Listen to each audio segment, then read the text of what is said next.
edificando por la palabra.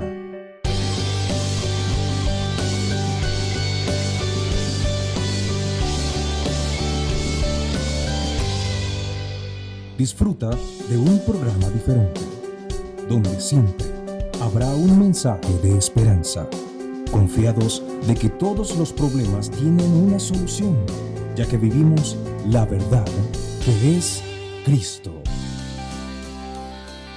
Disponte a disfrutar la palabra de Dios a través de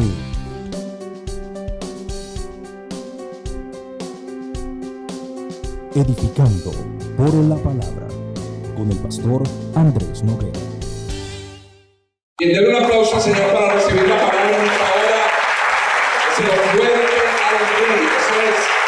Saludamos a toda la gente que nos ve y que nos escucha a través de nuestro programa Edificando por la Palabra, el cual transmitimos desde las instalaciones de la iglesia Camino al Cielo acá en Caracas, Venezuela. Programa, por supuesto, que usted puede disfrutar a través de nuestras páginas en internet www.iglesiacaminoalcielo.org.be.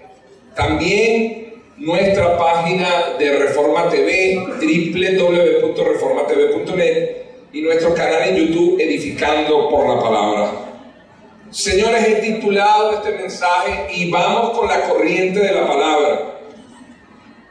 O sea, vamos a darle continuidad a lo que Dios ha venido hablando y Dios ha venido ministrando a través del tema la soberanía de Dios dentro del pacto, o el pacto de Dios dentro de la soberanía de Dios, que sería lo correcto. Hoy nos toca hablar acerca del fruto digno de arrepentimiento. Repito, el título del mensaje es fruto digno de arrepentimiento, dentro del tema que hemos venido desarrollando acerca del pacto de Dios dentro de su soberanía. Y Primera de Pedro capítulo 1, el verso 18 dice de la manera siguiente: sabiendo que fuisteis rescatados de vuestra vana manera de vivir.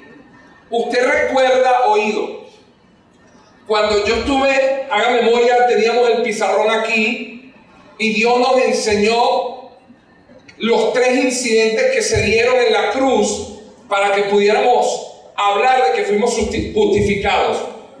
Amén. Amén. Los 3 incidentes fueron redención, remisión y propiciación. Cuando la Biblia nos habla de la redención, es que nosotros fuimos comprados a precio de sangre para ser libres. Pero hay otro término que lo tradujeron redención, que es lutro, del original en el griego, que yo le dije es cuando se paga por un rescate, el término rescatar. Dándole corriente a la palabra y dándole la continuidad a lo que Dios nos viene hablando, el apóstol Pedro escribe en el capítulo 1 de su primera carta, dando por hecho, dice, sabiendo que fuiste rescatados de la vana manera de vivir, la cual recibiste. Y cuando yo indago, el término recibiste es heredaste, te acostumbraste, copiaste.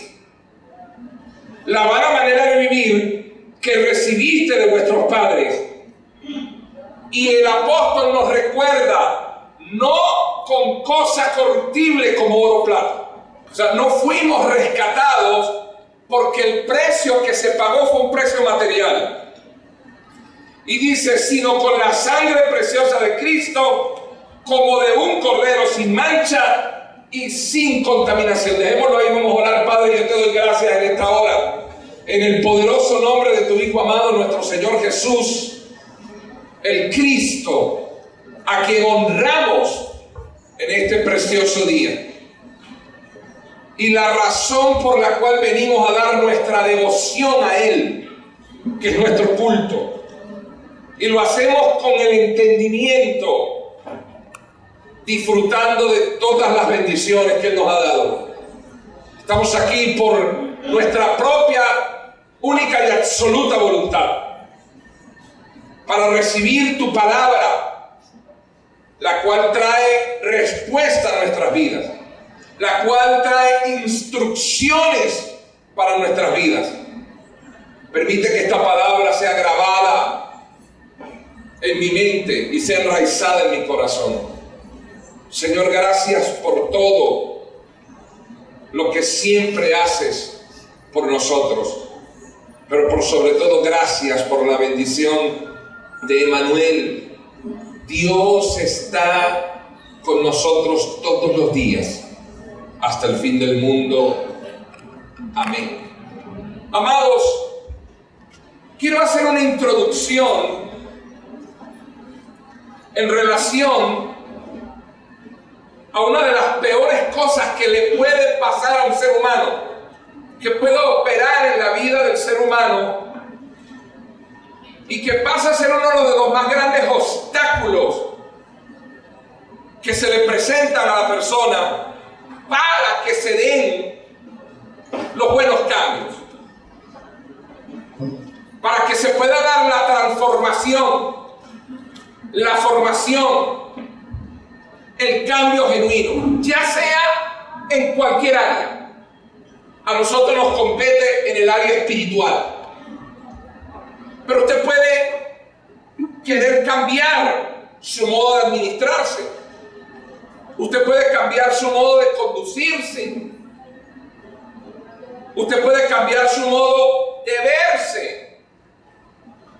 Hay personas que de repente se hacen un cambio en el color de su cabello, en su forma de peinarse, se hacen un corte totalmente diferente de lo que estábamos quizás acostumbrados a ver. Eso está bien, eso es normal. Pero yo te quiero hablar hoy en la introducción, porque es parte de lo que vamos a desarrollar, de algo que opera en los seres humanos que los impide recibir una verdad,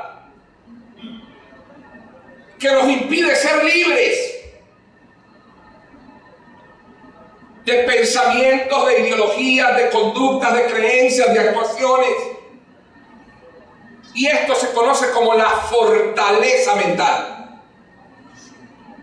No hay cosa más grave en un ser humano que le impide que una verdad penetre como la fortaleza que hay en la mente. Porque las fortalezas son estructuras que se forman en nuestra mente producto de los pensamientos, de las costumbres, de lo que yo siempre oí.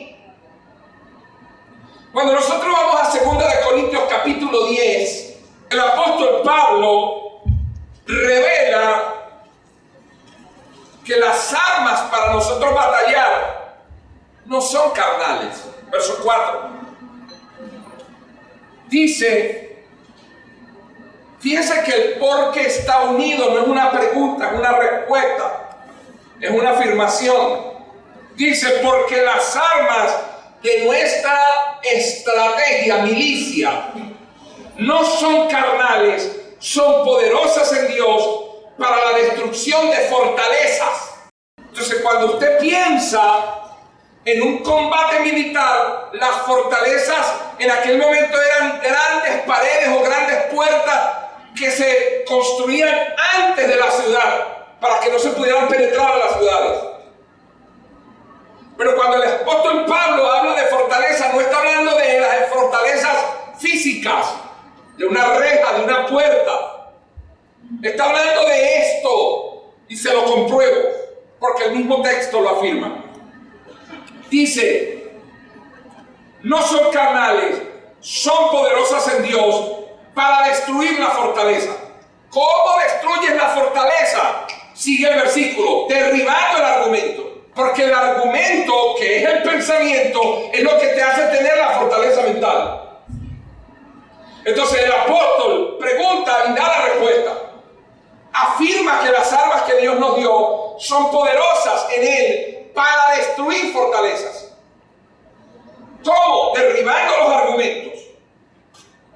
Y dice, y toda altivez que se levanta contra el conocimiento de Dios. La altivez es lo que hace que la fortaleza se mantenga. Cuando el conocimiento de Dios va a entrar, que es la verdad, la persona tiene una fortaleza producto de una actitud, de una altivez, de un temperamento, parte también del carácter, que no deja que la fortaleza caiga. Por consiguiente, no entra la verdad, no entra el conocimiento de Dios.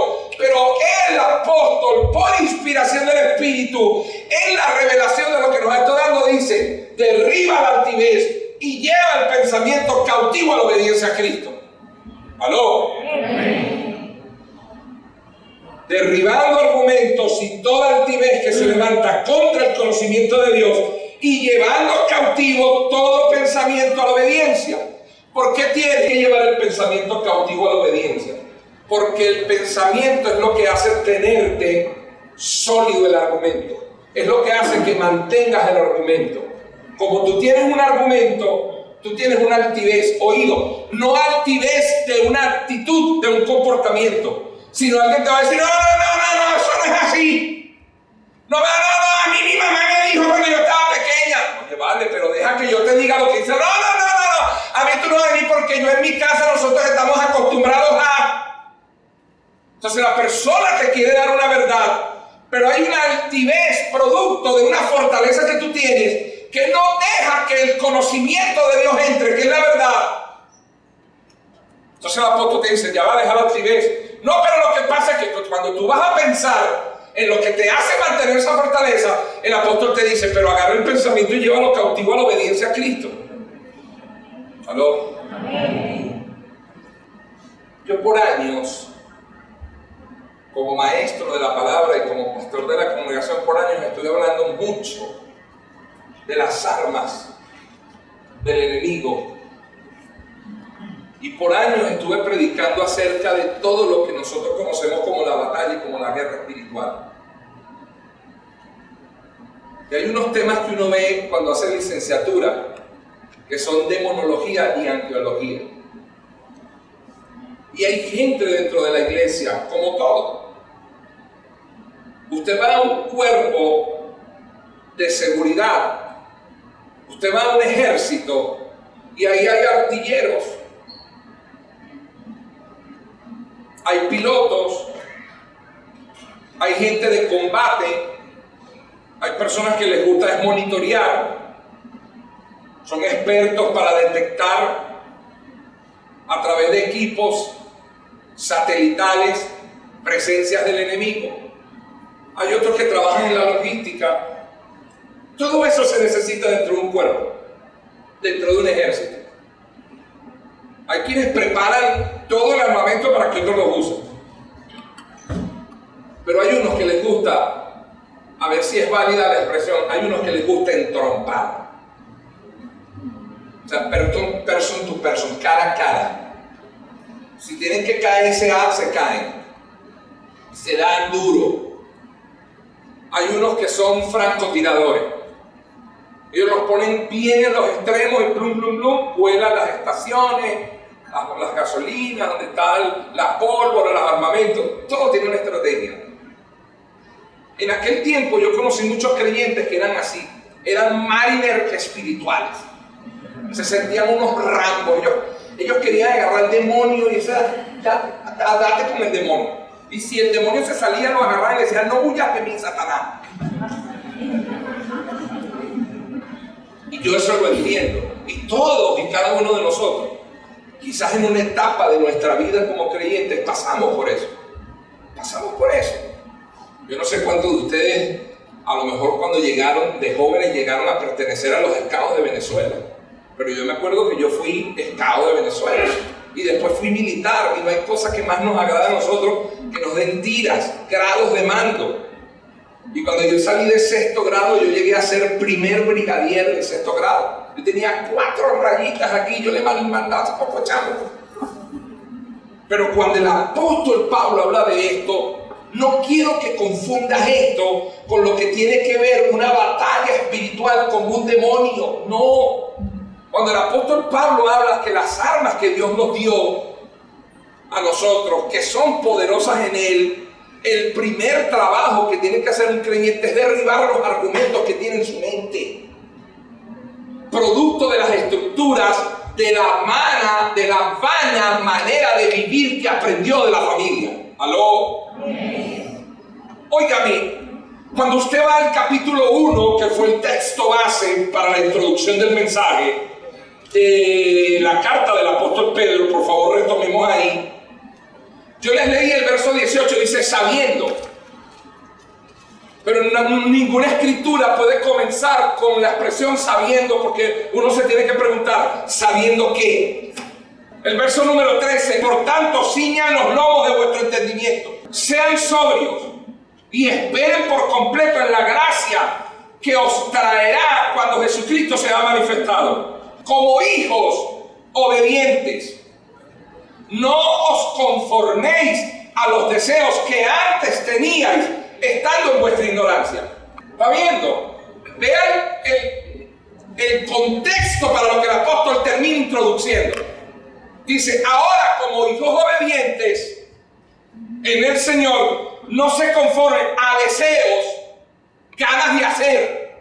Deseos son ganas de hacer. A los deseos que antes teníamos, producto o por estar en una ignorancia, en una falta de conocimiento, sino como aquel que os llamó es santo, entonces sed también vosotros santos en toda la manera de vivir. Y si invocáis por Padre, oye, mira hermano, con que nosotros recibamos esto y lo agarremos, no te imaginas la bendición que te llevas para tu casa.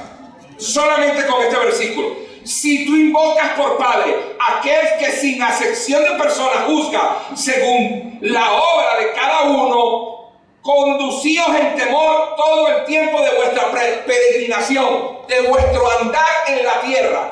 Ya lo voy a explicar. Y si invocáis por Padre, aquel que sin acepción de personas juzga según la obra de cada uno, condúcete en temor todo el tiempo de vuestra peregrinación, porque tú sabes que fuiste rescatado de vuestra vana manera de vivir, la cual recibiste de vuestros padres, pero no con cosas corruptibles sino de oro, ni como oro ni plata, sino con la sangre preciosa de Cristo, como la de un cordero sin mancha y sin contaminación, ya destinados desde antes de la fundación del mundo, pero manifestados en los postreros tiempos por amor de vosotros, mediante la cual crees en Dios, quien le resucitó de los muertos y le ha dado gloria para que vuestra fe y esperanza sean en Dios. Entonces el apóstol Pablo dice, ¿cómo nos estamos conduciendo? ¿Cómo es nuestra peregrinación? Vamos a hacerle conforme no al deseo que teníamos antes en la ignorancia en la que estábamos por la falta del conocimiento, sino ahora conforme a lo que el Hijo hizo por nosotros. Pero si tú invocas por Padre, aquel que juzga todo y lo conoce todo, entonces condúcete conforme a eso. Óigame, cuando yo trato de inhalar, de unir todos estos versículos, yo digo, esto está bueno. Es cuando Dios me da la iluminación de la revelación. El apóstol Pedro lo que está diciendo es lo siguiente: todos aquí tenemos uno por Padre al cual invocamos. ¿Aló? Pues, ¿cómo se llama tu mamá? Ana Luis. ¿Y la tuya, Pastor Héctor? María del Carmen. ¿La tuya, Eli? Luis Elena. Entonces tenemos a Ana Luisa, Luis Elena y María del Carmen. Cuando ellos tienen un problema, ¿a quién invocan ellos? ¡Ay, Ana Luisa, sáname! ¿Se imaginan a Carolina? ¡Ay, me duele la barriga! ¡Ay, Ana Luisa, sáname! Elena, se llama tu mamá. Yo no me imagino a Yarelis en su trabajo. Señor, no. Luis Elena, pongo toda mi mercancía delante de tu presencia, Luis Elena. ¿Aló? No me imagino a Héctor cada vez que vas a trabajar allá en La Guaira, en su trabajo pastoral con la Guardia Nacional, de cuando sale de aquí va agarrando la avenida Subempresa. Bueno, María del Carmen, me pongo en tus manos. ¿Aló? ¿A quién invocan? Entonces Pedro lo que está diciendo, pues si tú invocas por Padre aquel que te salvó, que te llamó, que te libertó, pues condúcete como Él.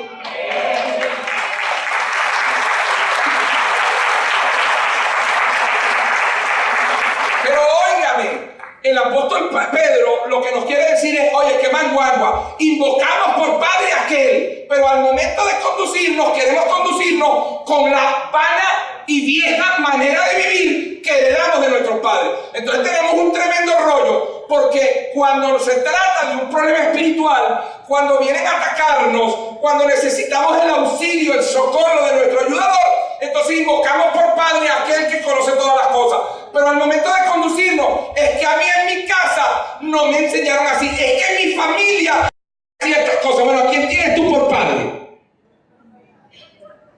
Ahora sí voy a empezar a predicar.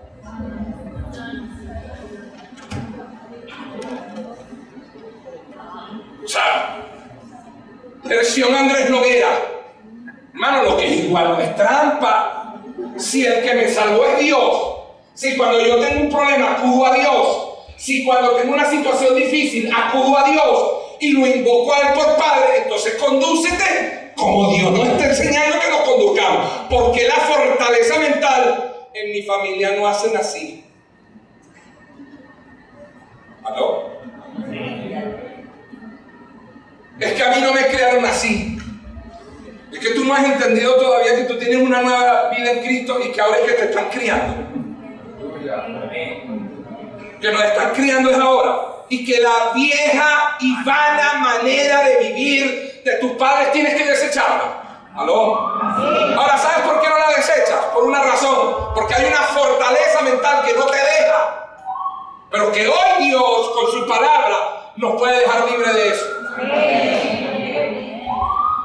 La vana manera de vivir que aprendimos de nuestros padres se refiere a lo que heredamos de nuestros padres. Las cosas que nos enseñaron nuestros padres al momento de conducirnos. Ahora, ¿es que lo que me enseñaron mis padres es malo? No, pero el apóstol Pedro lo llama vano. Y yo tuve que investigar qué significa vano. Porque la Biblia habla de una mente vana. Cuando la Biblia menciona los 7 estados de mente, tenebrosidad, corrompida, cauterizada, vana, carnal. Entonces yo averigüé vana, y vana significa falto de realidad. O sea, vivíamos faltos de la realidad de Dios. Eso fue lo que nos enseñaron nuestros padres terrenales. Falto de sustancia. Una manera vana de vivir es aquel que vive falto de sustancia. Es una vida hueca. Vana manera de vivir significa algo vacío, insostenible, sin solidez. ¿Aló? Estoy dejando que anoten. Óigame, Dios nos dice hoy a través del apóstol Pedro, ustedes fueron rescatados de la vida sin realidad, sin sustancia, de la vida hueca, vacía, insostenible que aprendieron y que heredaron de los padres terrenales. Antes, Dios nos rescató de eso. Nosotros no podemos tener el síndrome de Estocolmo. Nosotros no podemos tener el fenómeno de Estocolmo. El que no le conozca, en Estocolmo se secuestraron unas personas que terminaron amando a sus secuestradores. O sea, no puede ser que a estas alturas de la vida, donde Dios me ha comprado, me ha lavado, me ha bendecido, me está formando de una nueva manera de pensar y de actuar y de conducirme. Por eso el apóstol Pedro dice, de tu peregrinación, porque esto es un tiempo corto que vamos a estar aquí en la tierra, de 80, de 90, algunos de 100 años, pero que Dios nos está preparando a nosotros para una eternidad, preparando para un tiempo milenial donde gobernaremos con Él.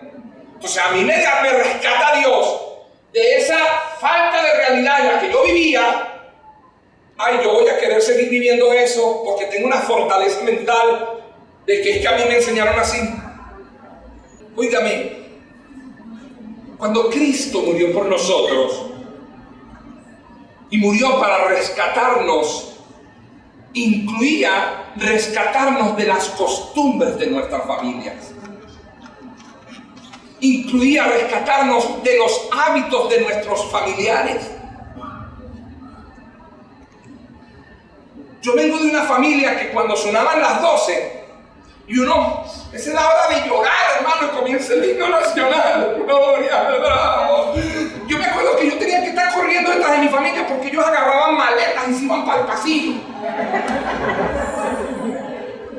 Y yo, mira, el 31, la 12 va a pasar, ya, porque este año voy a viajar, y salía. Y había que ponerse una prenda amarilla, sea interior, sea media, pues, sea un tampas amarillo. Entonces, cuando Dios me rescató de eso, porque eso es vano, eso es hueco, eso no es realidad. Tú no viajas el próximo año porque el 31 tú andes con una maleta. Tú viajas el primero porque te lo propongas, el segundo porque Dios tiene un plan para tu vida.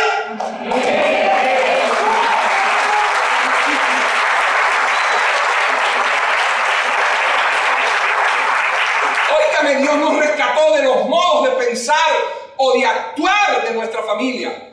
Y Dios nos rescató de las fortalezas que se formaron en nosotros, que puedan ser del tamaño que sea, y que a la larga no son pecado. No es que es algo malo, pero la Biblia dice que es vano.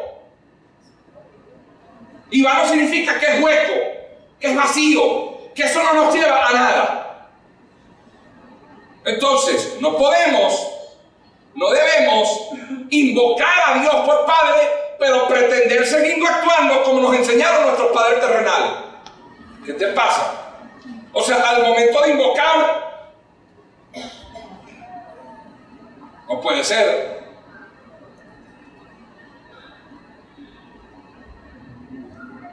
Fui al colegio a la reunión de mi hijo y me sentí muy bien porque mi hijo salió muy bien en las notas y me siento muy orgullosa de mi hijo, déjame decirte. Pero hubo un profesor que me puso una queja de tu muchacho.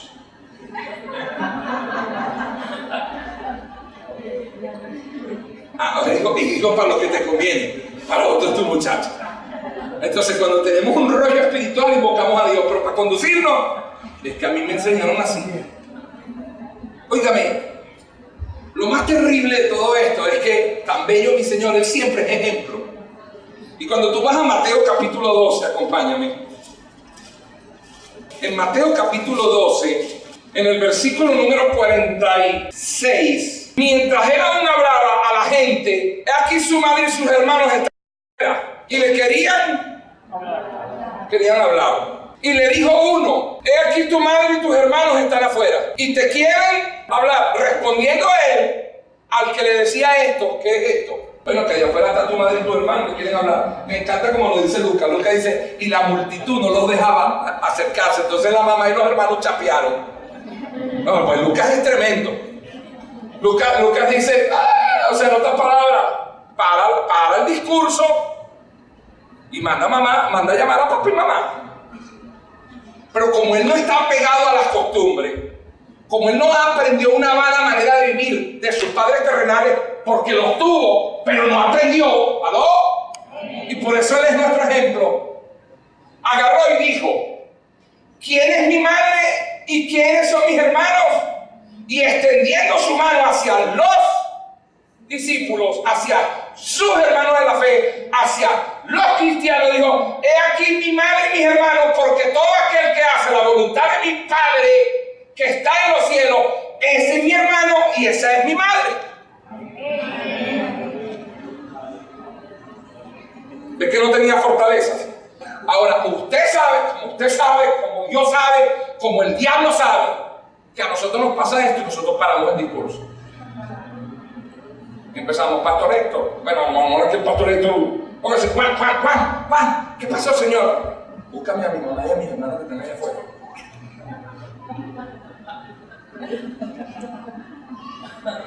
Pero esto tiene un contexto, esto tiene un sentido, porque si a ti como mamá mía y a ti como hermano mío te interesa lo que yo estoy hablando, porque llegaste de última, porque no eras la primera que estabas aquí, porque no te interesaste por esto, Entonces ahora que llegas tarde, ahora si quieres chapear para que yo los mande a buscar, pues mis hermanos son los que hacen la voluntad de mi Padre, los que están aquí de primero, escuchando.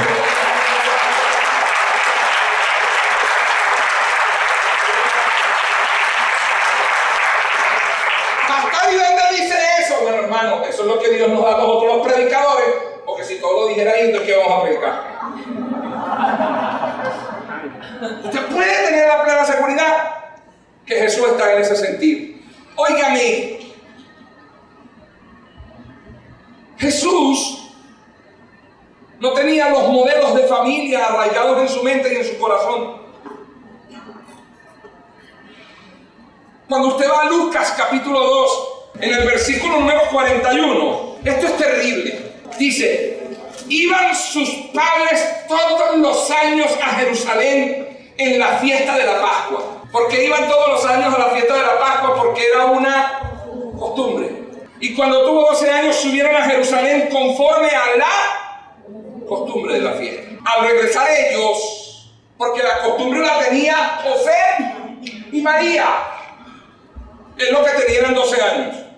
Pero al regresar ellos, después de haber acabado la fiesta, el niño se queda en Jerusalén sin que lo supiesen José y su madre. Y pensando que estaba entre la multitud, entre la compañía, entre el grupo, anduvieron camino de un día y le buscaban entre los parientes y entre los conocidos, pero no lo consiguieron, no lo hallaron. Volvieron a Jerusalén buscándolo y aconteció que 3 días después, ya habían pasado 4, uno regresando, sí, 3 buscándolo son 4. Volvieron a Jerusalén buscándolo y aconteció que 3 días después le hallaron en el templo sentado en medio de los doctores de la ley, oyéndoles y preguntándoles. Me encanta. Primero me encanta donde estaba sentado, en el templo. Después, ¿con quién estaba sentado? Dice, con los doctores de la ley. Y todos los que le oían se maravillaban de su inteligencia y de sus respuestas. Cuando le vieron, se sorprendieron y le dijo su madre, hijo, ¿por qué? Pregunta, ¿por qué nos has hecho así? He aquí, tu padre y yo te hemos buscado con angustia. Bueno, yo me la imagino. Entonces él les dijo, ¿y por qué me buscabais? ¿No sabéis que en los negocios de mi padre me es necesario estar? Porque ustedes tienen una costumbre, venir una vez al año a la fiesta. Yo no tengo esa costumbre. Yo quiero vivir un estilo de vida. Yo no quiero venir una vez al año y después regresar. Yo quiero estar en los negocios de mi padre todo el tiempo.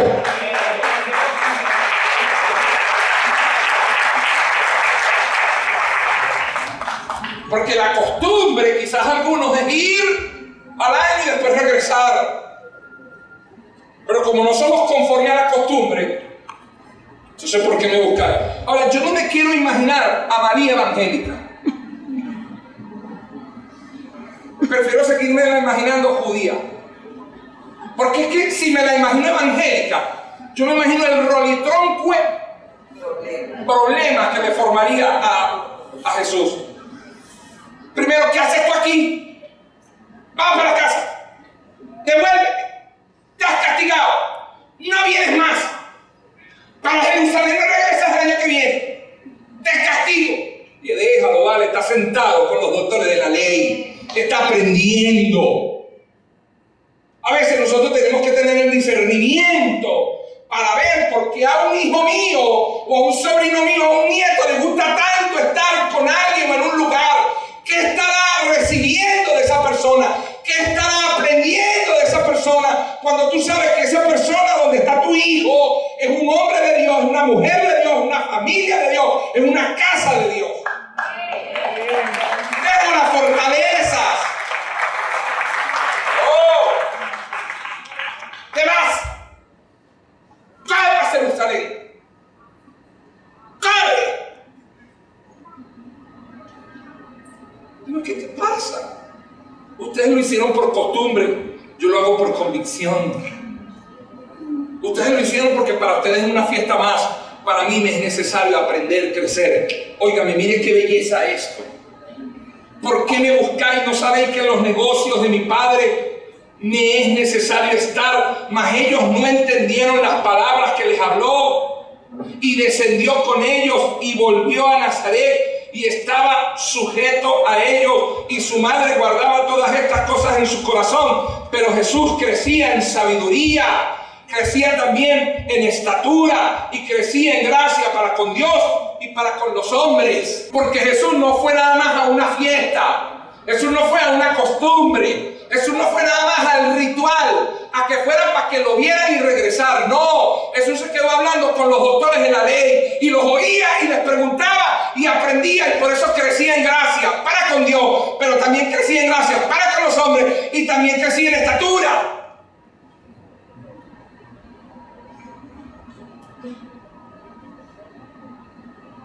Óigame, ¿qué pasa cuando se junta la fortaleza mental con la vieja manera de vivir? Primero, la fortaleza, y segundo, la vieja manera de vivir. Bueno, yo le voy a decir lo que pasa. Respuestas para que usted identifique.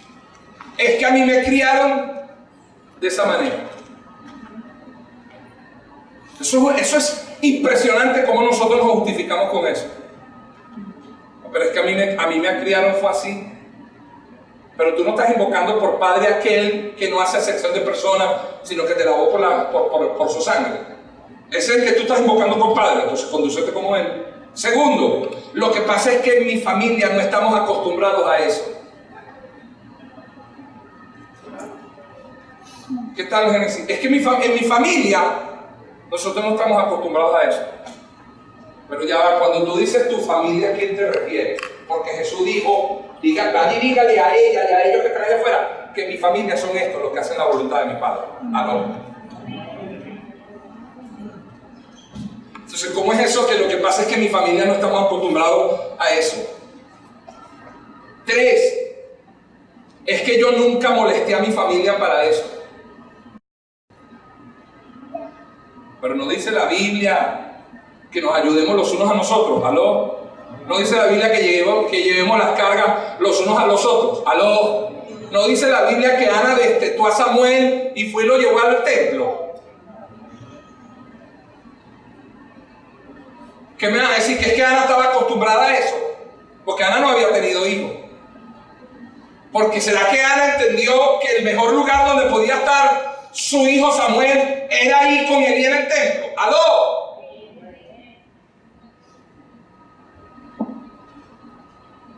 Lo que pasa es que yo nunca viví eso, yo nunca lo vi. Eso es lo que la Biblia dice, derriba ese argumento. Porque ese argumento te lo metió el diablo. Derriba esa idea, ese pensamiento. Hay personas que fueron criadas en hogares totalmente disfuncionales, totalmente ajenos al diseño divino. Lo más increíble es que de personas que se criaron en hogares matriarcales. Un hogar matriarcal es donde la abuela se separó del marido y crió a los hijos sola, y ella era la que mandaba a los hijos, por consiguiente mandaba a los nietos. Y como ella la abandonó el marido, ella quería que las hijas o los hijos también abandonaran a sus maridos. Y si las hijas y los hijos no abandonaron al marido, se van de aquí, y corrió a las hijas, vaya a quedarse siendo la matriarca. Pastor, ¿y usted cuándo se enteró de eso de mi familia? No necesito enterarme de eso. Para eso me he preparado. Lo he visto. Entonces se convierten en las abuelas matriarcales, en hogares matriarcales. Pero la hija ahora es cristiana, se casó y se casó con un hombre de Dios y forman un hogar de Dios. Y la idea es vivir bajo el diseño divino, pero tienes una fortaleza de un hogar disfuncional, matriarcal, donde a ti te criaron. Entonces, esa estructura rebota con el diseño divino. No aceptas el diseño divino. No aceptas que tu marido sea cabeza. No aceptas que tu marido tome las decisiones. La quieres tomar eres tú, porque tú vienes de un hogar donde lo tomaba tu abuela, y como tu abuela tomaba las decisiones y que mandó a la vieja, ahora tú te sientes identificada con la vieja y tú quieres ser la vieja que tome decisiones.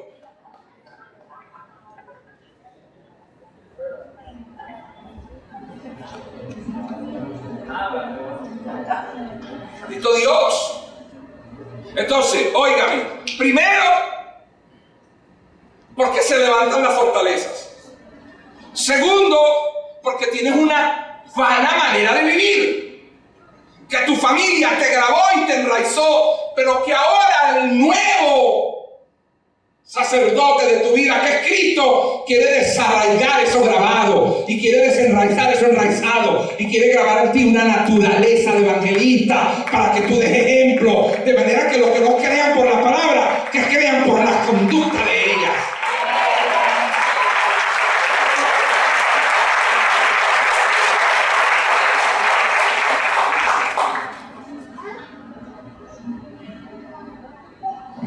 Es tal, porque lo he experimentado en las consejerías pastorales, es tal el nivel de fortaleza que tienen algunos hermanos o hermanas, porque hay el hogar matriarcal y hay el hogar patriarcal, donde el hombre se quedó solo, no se casó, se acostumbró a tener esporádicamente una relación que nunca llegó a la casa, pero él es el hombre de la casa, aquí el que manda soy yo. Y quiere mandar sobre los hijos, y los hijos se casan, y él quiere seguir mandando sobre los hijos, y los hijos tienen hijos, y él quiere mandar sobre los nietos, y quiere meterse en la vida de todo, y quiere estar opinando, y quiere estar tomando decisiones, porque es un patriarca. Aprendió así. Pero lo más increíble es que cuando estos niveles de fortaleza son tan grandes, ellos minimizan el principio divino. Le dan tanto lugar a las fortalezas en su vida que minimizan el principio divino o el principio bíblico. Y usted sabe cómo lo llaman: idea o eso. Hay personas que al principio bíblico no le dicen principio bíblico. ¿Sabes cómo le dicen? Eso. Entonces, un ejemplo de un principio bíblico del diseño divino: el marido es cabeza de la mujer. Bueno, yo no estoy de acuerdo con eso.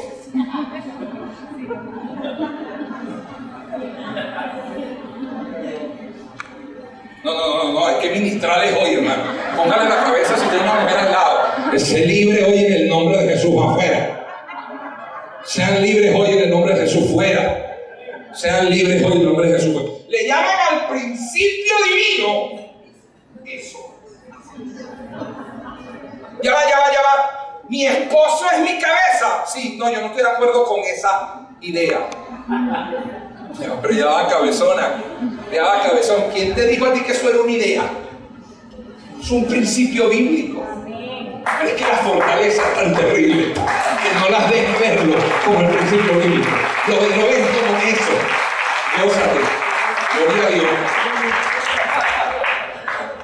Eso que tú llamas eso, o eso que tú llamas idea, déjame decirte que es un principio divino. No lo minimices. El que tú no lo veas, o el que tú no lo entiendas, o el que tú no lo aceptes, no le quita la autoridad de ser un principio bíblico. Al contrario, vas a chocar con eso, y la palabra dice que Él es el edificador, y el que se deje edificar por Él es edificado, y el que no va a ser desmenuzado, porque esa palabra va a llegar a tu vida, te va a quebrantar. Amén. Ahora, ¿cómo corregir eso? Porque ya vimos la razón, expusimos algunos casos, pero vamos ahora con el tratamiento. ¿Aló? Pastor, ¿cómo corregir eso? ¿Cómo lo resuelvo? Le dije yo al Señor. Gracias, Padre, por la palabra. Has hablado a mi vida, le dije al Señor. Dime cómo lo resuelvo. Y Dios me dijo, con el fruto digno de arrepentimiento. Andrés, la única manera de resolverlo es con fruto digno de arrepentimiento. La gente, aquí voy con lo que Dios me habló, la gente para cambiar tiene que arrepentirse primero. Nadie cambia si primero no se arrepiente. ¿Aló? Arrepentimiento significa metanoia en el original. Es cambiar su manera de pensar. ¿Cómo así? Deja de pensar lo incorrecto y comienza a pensar lo correcto. Filipenses 4, verso 8. Por tanto, hermanos, lo que es verdadero, lo que es honesto, lo que es justo, lo que es puro, amable, lo que es de buen nombre, si hay virtud alguna, si algo es digno de alabanza, en esto piensa. O sea, si hay algo porque la gente te alabe, es porque piensa siempre lo bueno, lo justo, lo verdadero, lo noble, lo puro.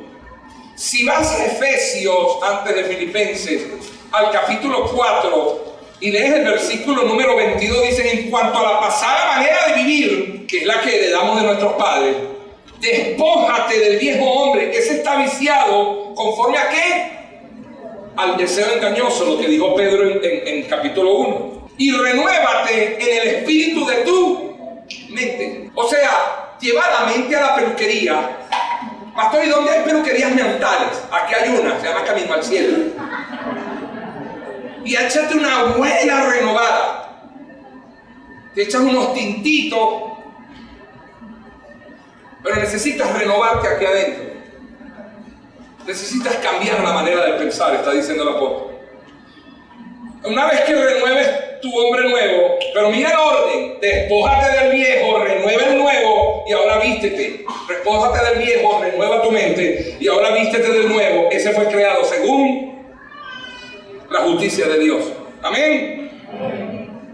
En Mateo capítulo 3, verso 8: haced pues frutos dignos de arrepentimiento. Juan estaba llamando a la gente al arrepentimiento de pecado, que se bautizaran en agua, porque estaba por venir el Mesías.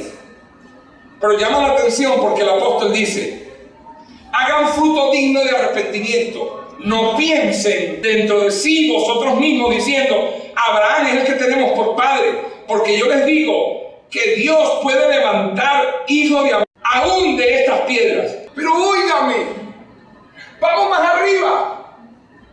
Porque el verso dice en el 4 y Juan el 5.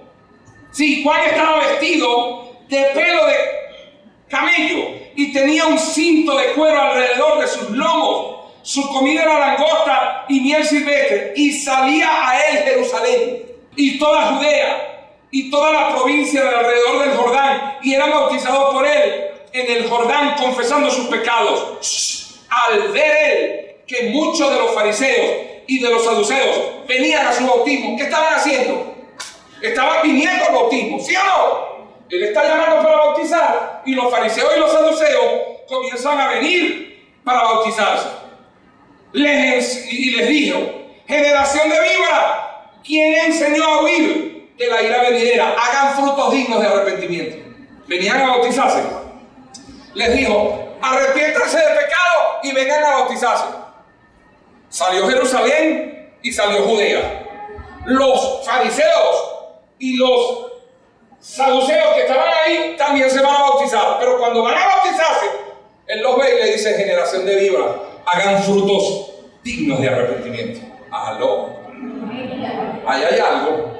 ¿Sí o no? ¿Sí o no, Johnny? Porque ya están viniendo a bautizarse. Pero ¿qué les vio? Que no eran dignos de arrepentimiento. Entonces me despertó la curiosidad.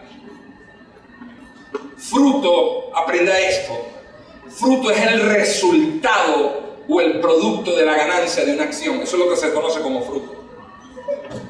Pero digno es aquello que se hace con una calidad sincera, proporcionando mérito y buena condición. O sea, que no bastaba solamente con fingir un arrepentimiento, es que no eran sinceros al pasar a bautizarse. Yo no me quiero imaginar la cara de los tipos entrando al Jordán.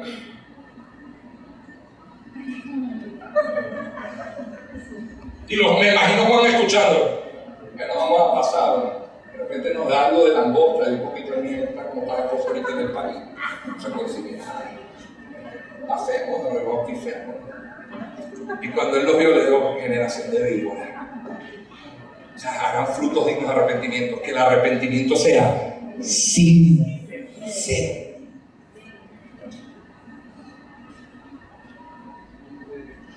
También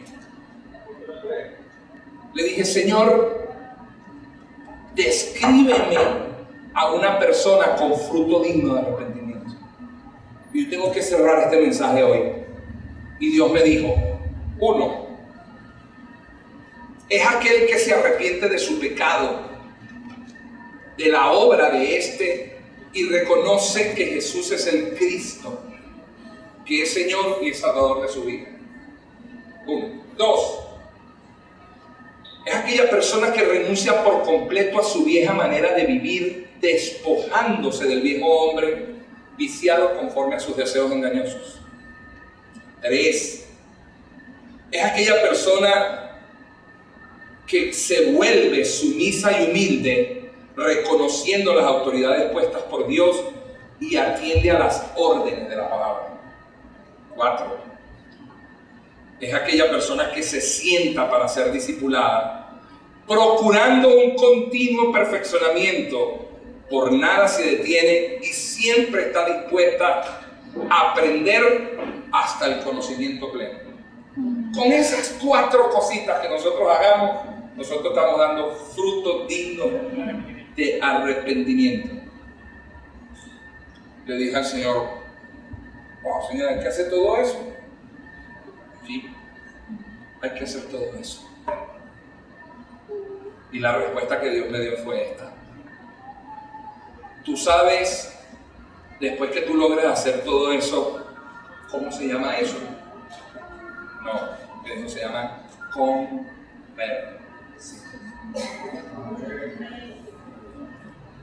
Y me dijo Dios: el arrepentimiento, Andrés, es lo que forma en ti la conciencia y el reconocimiento de haber hecho lo malo.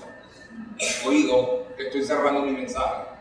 Arrepentimiento es lo que forma en ti la conciencia y el reconocimiento de haber hecho lo malo, pero la conversión es lo que te hace dejar de hacerlo.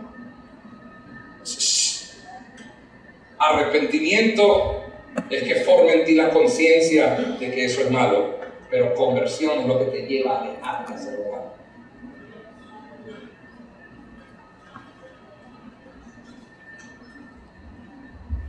Cuando yo terminé el mensaje, cerré mis ojos y empecé a orar. Y le di gracias al Señor por la palabra.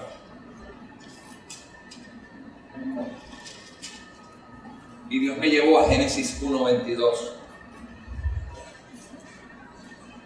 Y yo lo leí y le dije: y Dios los bendijo, diciendo: fructificad y multiplicaos, llenad las aguas en los mares y multiplíquense las aves en la tierra.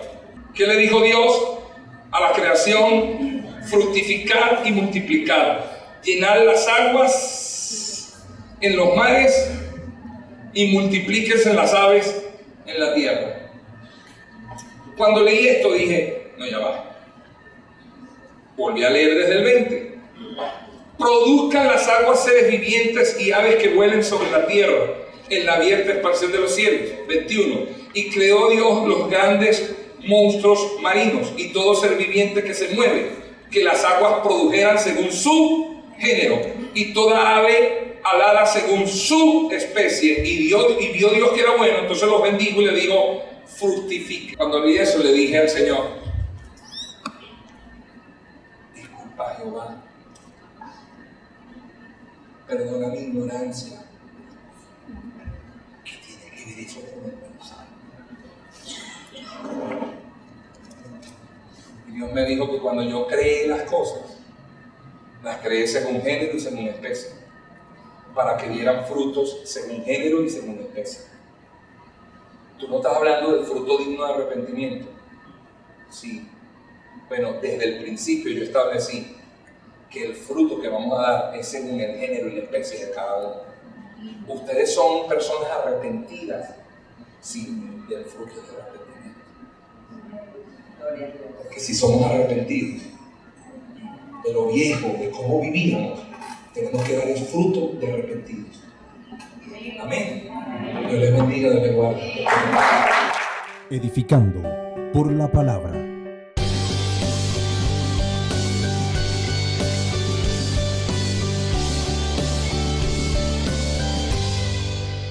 Disfruta de un programa diferente, donde siempre habrá un mensaje de esperanza, confiados de que todos los problemas tienen una solución, ya que vivimos la verdad que es Cristo.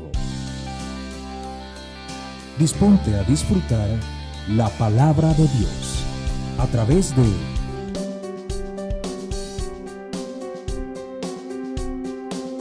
Edificando por la Palabra con el pastor Andrés Noguera.